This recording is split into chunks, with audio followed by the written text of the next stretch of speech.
Hey bestie, karibu tena kwenye channel yangu ya official Mina's Vlog. Kama wewe ni mgeni, karibu sana. Kama wewe ni mwenyeji pia, karibu. Jamani, msisahau kusubscribe, kulike, kushare na kucomment. Leo sasa niko na kitu kimoja cha msingi sana sana sana sana sana. Ndugu zangu, niliingia live lakini naona live ujue mpaka usubirie watu afu uanze kuongea, na hiki kitu leo so stories za hivi mbona bwana nitengeneze video kule, ile live nitaifuta. Kwa hiyo nimekuja hapa kuelezea baadhi changamoto ya baadhi za kampuni za Dubai au UAE. Jamani, kama mnavyojua kila kizuri kina uchungu wake. Kila kitu kina mazuri na mabaya yake. Moja ya mabaya yalokuwepo hapa Dubai, kuna baadhi ya kampuni, sasa sio zote, kuna baadhi ya kampuni ndo zina vitu vibaya. Sasa basi, hizi changamoto zimekuwa zikiwapata watu wengine, wako hapa tayari washafika hapo kazini, wengine wanatarajia kuja, ni bado hawajafika. Kwa hiyo kama unatarajia kuja safari ya Gulf yote, kama wewe uko hapa, hii video ni muhimu sana sana sana sana sana sana. Kuna baadhi za kampuni zina tabia moja au mbili.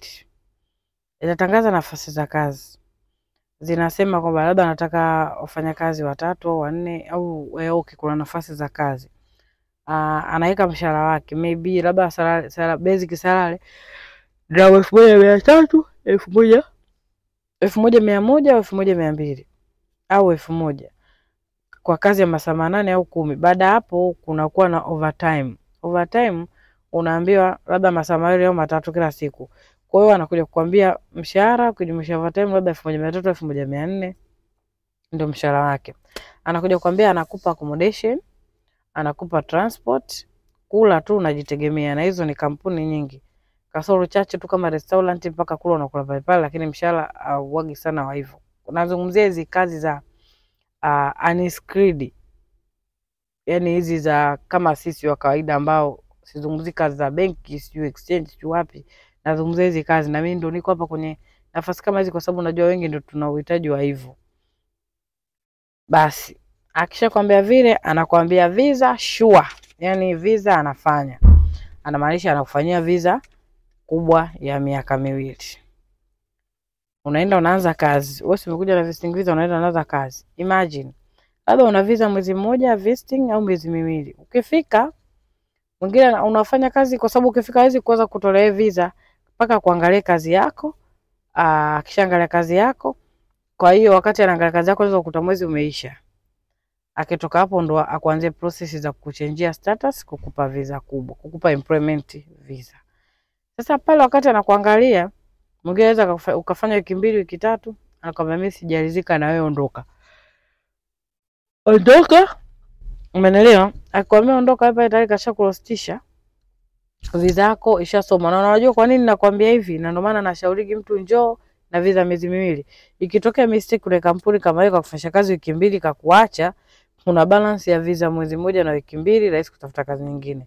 Imagine kama kashakufanya kazi miezi 2 kakuacha, alafu una visa mwezi mmoja, wewe unafanyaje? Una overstay.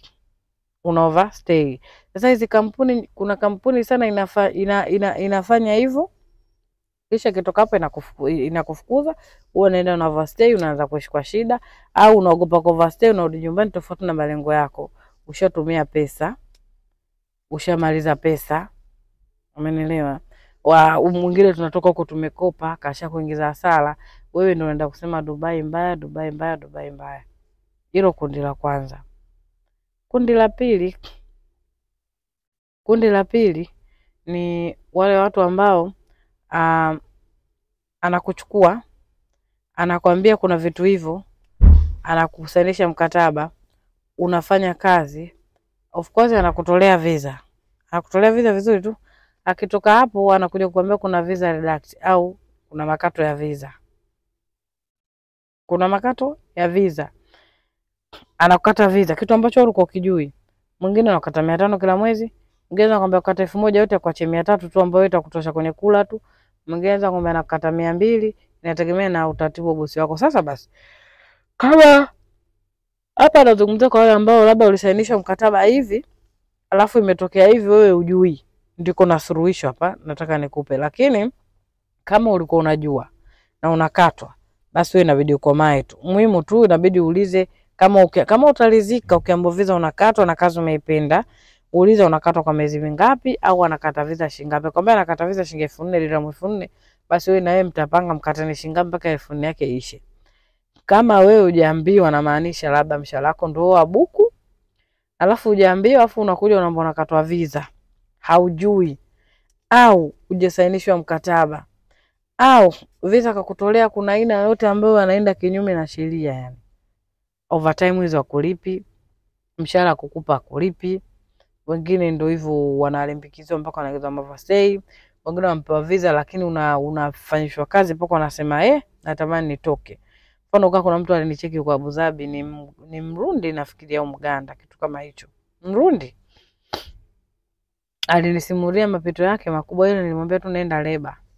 Lakini leo kwenye pita zangu, kwa sababu unajua mimi nakaa nasoma kwenye website na nafuatilia, na mimi pia naangalia vlog zingine, inawezekana wewe usizijue, mimi naangalia huko, nikipata kitu ambacho kinini na kikithibitisha na mimi nakuja nawaambieni na nyinyi nisikae nacho.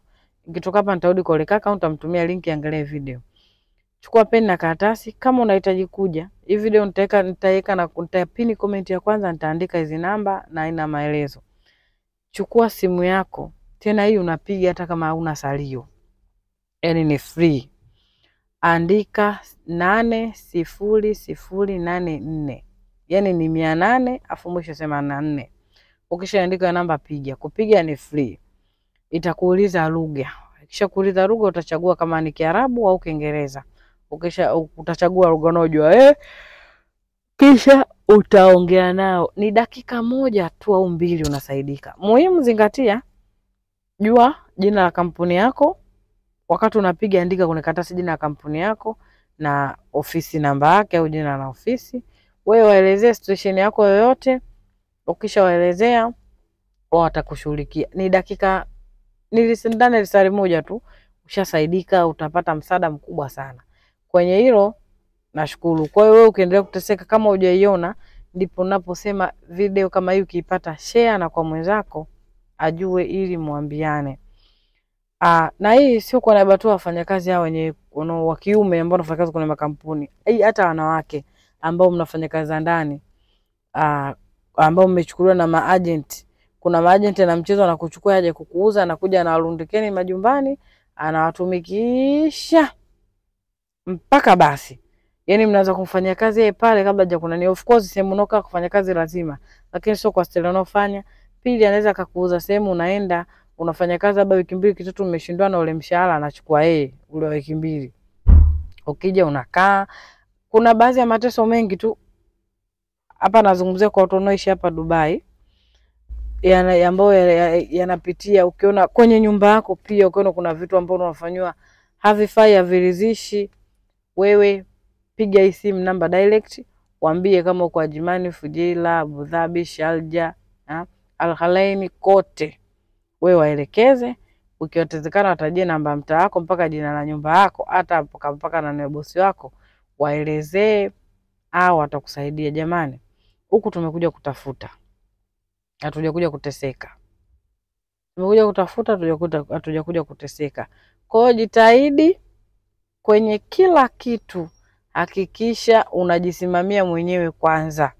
Na msiwe wavivu wa kutafuta habari. Yaani ukipata ule muda wa kupumzika, ingia YouTube, angalia, kwa sababu kuna sisi ambao tuko nje ambao vitu vingi sana tunajua kuliko wewe ambao uko ndani, na sisi tukijua tunakuja tunakuelimisha. Na wewe ukipata usiwe mchoyo, mtumie mwenzako mpaka watu wote, kila mtu afikie elimu.